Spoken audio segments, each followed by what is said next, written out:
সুপ্রিয় দর্শক, আশা করি আল্লাহর মতো সবাই ভালো আছেন। আজ আমরা যারা হাঁটুর ক্ষয়ের কারণে হাঁটু ব্যথায় দীর্ঘদিন যাবৎ ভুগতেছেন তাদের জন্য কিছু এক্সারসাইজ শিখিয়ে দেব এবং এই ব্যথাটা কেন হয় সেটা একটু বলার চেষ্টা করব ইনশাল্লাহ। তো আপনারা ভিডিওটা শেষ পর্যন্ত দেখবেন, আশা করি ইনশাল্লাহ উপকৃত হবেন। দর্শক, হাঁটুটা যদি একটু দেখাই তাহলে ব্যাপারটা এরকম, উপরে একটা বোনস থাকে সেটাকে আমরা ফিমার বলি, আর নিচে একটা বোনস থাকে সেটাকে বলি আমরা টিবিয়া। এই ফিমার এবং টিবিয়া নিয়ে হাঁটুটা গঠিত। হাঁটুর দেখেন চতুর্দিকে অনেকগুলো স্ট্রাকচার থাকে। এই যে সামনে একটা বোনস থাকে, ছোট্ট বোনস বাটির মতো, এটাকে আমরা প্যাটেলা বলি। তারপরে এগুলা কিছু লিগামেন্ট থাকে, হ্যাঁ, দুই বোনসের মাঝখানে একটা মিনিসকাস থাকে। তো এই নিয়েই মূলত হাঁটুটা তৈরি। তো হাঁটুর কেন ক্ষয় হয় সেটা যদি একটু বলি দর্শক, হাঁটু ক্ষয় হচ্ছে দুই রকম। একটা হলো নর্মাল ফিজিওলজিক্যাল ক্ষয়, যেটা সাধারণত সবারই হয় একটা বয়সের পরে, আর একটা হচ্ছে মেকানিক্যাল কারণে ক্ষয়। এখন মেকানিক্যাল কারণে ক্ষয় বলতে আমরা কি বুঝি? আমরা হাঁটু ব্যথা হলে হাঁটুর এক্সরে করলেই দেখি শুধু ক্ষয় হয়ে গেছে। ইয়াং বয়সের ছেলে মেয়েদেরও দেখি ক্ষয় হয়ে গেছে। দেখা যাচ্ছে বৃদ্ধ বয়সের মা বোনদেরও অথবা দাদাদেরও দেখে ক্ষয় হয়ে গেছে। তো এই ক্ষয়টা কেন হয় সেটা যদি একটু বলি দর্শক, তাহলে এরকম, আমি প্রথমে বললাম যে ফিজিওলজিক্যাল ক্ষয় মানে সেটা সবারই হয়, একটা বয়সের পরে, ধরেন 50-60 বছরের পরে গিয়ে সবারই হয়। কিন্তু সবার কিন্তু ফিজিওলজিক্যাল ক্ষয়ের কারণে অর্থাৎ নর্মাল ক্ষয়ের কারণে, ক্ষয়ে যাওয়ার কারণে কিন্তু ব্যথা হয় না। মজার ব্যাপারটা হলো দর্শক, যাদের মেকানিক্যাল কারণে হাঁটু ক্ষয় হয়ে যায় তাদের সাধারণত এই ব্যথাগুলো হয়। তো ব্যথাটা কেন হয় সেটাও একটু বলি। ধরেন আপনার এই প্যাটেলাটা যদি কোনো কারণে ডিসপ্লেস হয়ে যায় তাহলে হাঁটুর উপরে এক ধরনের আনইভেন প্রেশার পড়ে, তাহলে আপনার হাঁটুটা ক্ষয় হয়ে যেতে পারে। আপনার এই হাঁটুর নিচে একটা জয়েন্ট থাকে সেটাকে আমরা অ্যাঙ্কেল জয়েন্ট বলি।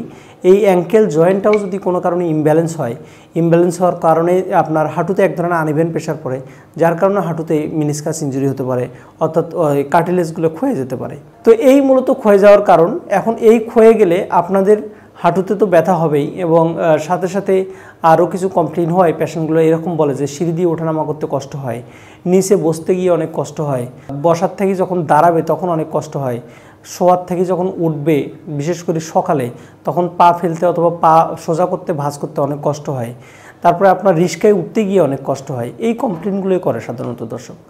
এবং এই রোগীগুলো দীর্ঘমেয়াদী ভোগার কারণটাই হচ্ছে দর্শক, যাদের মেকানিক্যাল কারণে হাঁটুর ক্ষয় হয় এবং এই ক্ষয়ের কারণে যাদের হাঁটু ব্যথা হয় তারা দীর্ঘমেয়াদী ভোগে। এরকম ধরেন আমি বললাম যে অ্যাঙ্কেল জয়েন্টের যদি ইমব্যালেন্সের কারণে একটা আনইভেন প্রেশার নিতে পড়ে তাহলে আপনার নিতে ক্ষয়ে যাবে এবং ওই ক্ষয়ের কারণেও আপনার ব্যথা হতে পারে। তো সেক্ষেত্রে অ্যাঙ্কেল জয়েন্টটাকে যতক্ষণ পর্যন্ত আপনি কারেকশন না করবেন ততক্ষণ পর্যন্ত আপনার হাঁটু ব্যথা ভালো হবে না। আপনার যদি হিপ জয়েন্টের যদি ইমব্যালেন্স হয় অর্থাৎ পেলভিকটের যদি ইমব্যালেন্স হয়, এই পেলভিকের ইমব্যালেন্সের কারণেও কিন্তু হাঁটুতে এক ধরনের আনইভেন প্রেশার পড়ে। এই আনইভেন প্রেশার পড়ার কারণেও হাঁটুতে ব্যথা হয়, যার কারণে আপনার হিপটাকে অথবা পেলভিকটাকে যতক্ষণ পর্যন্ত আপনি ব্যালেন্স না করবেন ততক্ষণ পর্যন্ত কিন্তু আপনার হাঁটু ব্যথা ভালো হবে না। যার কারণে এই হাঁটু ব্যথার রোগীগুলো এগুলা যারা ব্যালেন্স না করে দেয় তারা দীর্ঘমেয়াদী দিনের পর দিন ওষুধ খায়, বছরের পর বছর ইনজেকশন নেয়, এই করে সে করে, কিন্তু হাঁটু ব্যথা ভালো হয় না। একটা পর্যায়ে গিয়ে দেখা যাচ্ছে হাঁটুর এমন একটা কন্ডিশন ডেভেলপ করে যে দীর্ঘমেয়াদী ওষুধ খেতে হয়। এবং আমরা এইভাবেই ওদেরকে এইভাবেই বুঝাই যে আপনার যেহেতু হাঁটুর ক্ষয়ের কারণে ব্যথা হচ্ছে সেক্ষেত্রে আপনার সারা জীবন ওষুধ খেতে হবে। ব্যাপারটা অ্যাকচুয়ালি এরকম না দর্শক। আপনি যদি যে কারণে আপনার হাঁটুটাতে ক্ষয় হলো, আনইভেন প্রেশারে পড়লো, এই আনইভেন প্রেশারটাকে যদি আপনি রিলিজ করে দিতে পারেন তাহলে দেখবেন যে হাঁটু ব্যথা থেকে আপনারা খুব দ্রুত সমাধান পেয়ে যাবেন। তো আমরা আজকে আপনাদেরকে 3-4টা এক্সারসাইজ শিখে দেব। এই এক্সারসাইজগুলো যদি বাসায় বসে আপনারা সঠিকভাবে করতে পারেন তাহলে দেখবেন যে হাঁটু ব্যথা রোগীরা আপনারা অনেকটাই মুক্তি পেয়ে যাবেন। চলুন দর্শক, আমরা এক্সারসাইজগুলো দেখিয়ে নিই। হাঁটু ক্ষয়ের কারণে যাদের হাঁটু ব্যথা হয়, মোস্ট অফ দ্য পেশেন্টের যে সমস্যাটা থাকে সেটা হচ্ছে এই প্যাটেলার একটা ডিসপ্লেস, অর্থাৎ প্যাটেলাটা ডিসলোকেশন হয়ে অথবা সাবফ্লেক্সেটেড হয়ে যায়। তো সেক্ষেত্রে প্যাটেলাটাকে আপনারা যদি সুন্দরভাবে মোবিলাইজ করতে পারেন, অর্থাৎ বাটিটাকে যদি সুন্দর করে মোবিলাইজ করতে পারেন তাহলে দেখবেন যে আপনার হাঁটু ব্যথা এখানেই 50% কমে যাবে। তো প্যাটেলাটাকে মোবিলাইজ করার জন্য আমরা এর আগেও ভিডিওতে বলছি, বিভিন্ন অ্যাঙ্গেলে এই প্যাড অফ হ্যান্ড দিয়ে আপনি এটাকে সামনের দিকে প্রেস করবেন, প্রেস করার পর 15 সেকেন্ড হোল্ড করে আবার আপনি ছেড়ে দেবেন, আবার আপনি সামনের দিকে প্রেস করবেন। এইভাবে আপনি এই এক্সারসাইজটা মিনিমাম 5-7 বার করবেন। তারপর দেখেন দর্শক, এটা বিভিন্ন অ্যাঙ্গেলে দেওয়া যায়, এটা বিভিন্ন অ্যাঙ্গেলে মুভমেন্ট হয়। এদিক থেকে এই অ্যাঙ্গেলে দেবেন, এখানেও 15 সেকেন্ড হোল্ড করে এই এক্সারসাইজটাও 5-7 বার করবেন। তারপর এদিক থেকে এই অ্যাঙ্গেলে দেবেন, এদিকেও 15 সেকেন্ড হোল্ড করে এই এক্সারসাইজটাও মোটামুটি 5-7 বার করবেন।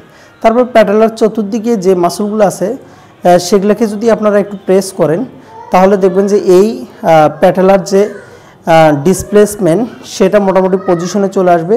এই পজিশনে চলে আসলে আপনি এই হাঁটু ব্যথা থেকে আপনি অনেকটাই মুক্তি পাবেন। এরপরে যে এক্সারসাইজটা করবেন সেটার জন্য এরকম একটা তাওয়াল লাগবে। তাওয়ালটা আপনার একদম পায়ের উপরিভাগে দিবেন, দেখেন আঙ্গুল বরাবর দিবেন, দিয়ে আপনি এই তাওয়ালটাকে বডির দিকে ব্যালেন্স করে আপনি এটাকে পায়ে বডির দিকে টানবেন, 2 হাত দিয়ে বডির দিকে টানবেন। যখন 2 হাত দিয়ে বডির দিকে টানবেন তখন দেখবেন যে পায়ের নিচে এক ধরনের ব্যথা লাগে অথবা স্ট্রেসিং লাগে। এই স্ট্রেসটা পড়লে এখানেও 15 সেকেন্ড হোল্ড করে এই এক্সারসাইজটা মোটামুটি 5-7 বার করবেন। এটা গেল 2 নম্বর এক্সারসাইজ দর্শক। এবার এটাই যদি আপনারা শুয়েও একটু করতে চান তাহলে হ্যামস্ট্রিং স্ট্রেচিংও হবে। এটা আপনি এই পাটাকে এইভাবে টেনে নেবেন, টেনে নেওয়ার পরে পাটাকে, এটা 3 নম্বর এক্সারসাইজ, পাটাকে একদম উপরের দিকে উঠাবেন। পাটাকে উপরের দিকে উঠালে দেখবেন যে আপনার পিছন দিক দিয়ে অনেক বেশি টান লাগে। এই টানটা যখন পড়বে তখন এখানেও 15 সেকেন্ড হোল্ড করে এই এক্সারসাইজটাও মোটামুটি 5-7 বার করবেন। অনলি 3টা এক্সারসাইজ দেখালাম দর্শক। প্রথমটা হচ্ছে প্যাটেলার চতুর্দিক দিয়ে আপনার মোবিলাইজ করা, সেকেন্ডটা হচ্ছে কাপ মাসলকে স্ট্রেচিং করা, এবং থার্ড হচ্ছে হ্যামস্ট্রিং মাসলটাকে স্ট্রেচ করা। এই 3টে এক্সারসাইজও যদি আপনারা একটু বাসায় গুরুত্ব সহকারে সকাল বিকাল করতে পারেন তাহলে দেখবেন 10-15 দিন পরে হাঁটু ব্যথা থেকে আপনারা অনেকটাই রিলিফ পেয়ে গেছেন। আমরা এই ভিডিওগুলো করে থাকি সাধারণত আপনাদের স্বাস্থ্য সচেতনতার জন্য।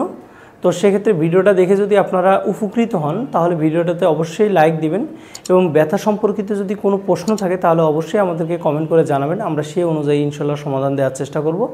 আর একটা জিনিস দর্শক, আপনি যদি আমাদের চ্যানেলে নতুন হয়ে থাকেন তাহলে চ্যানেলটি সাবস্ক্রাইব করে রাখবেন। দেখা হবে অন্য কোনো ভিডিওতে। সে পর্যন্ত ভালো থাকবেন, সুস্থ থাকবেন। আসসালামু আলাইকুম।